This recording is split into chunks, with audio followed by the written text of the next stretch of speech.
সাত ছক্কায় সাইফের ঝড়, আফগানিস্তানকে হোয়াইটওয়াশ করল বাংলাদেশ। সংযুক্ত আরব আমিরাতের শারজাহাতে ৩ ম্যাচের টি-20 সিরিজে দারুণ জয় পেয়েছে বাংলাদেশ।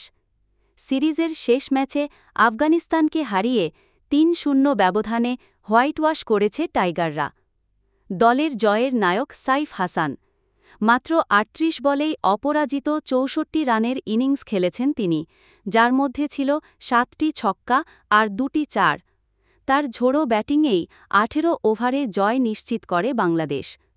এর আগে আফগানিস্তান প্রথমে ব্যাট করে নির্ধারিত ২০ ওভারে করে ৯ উইকেটে ১৪৩ রান।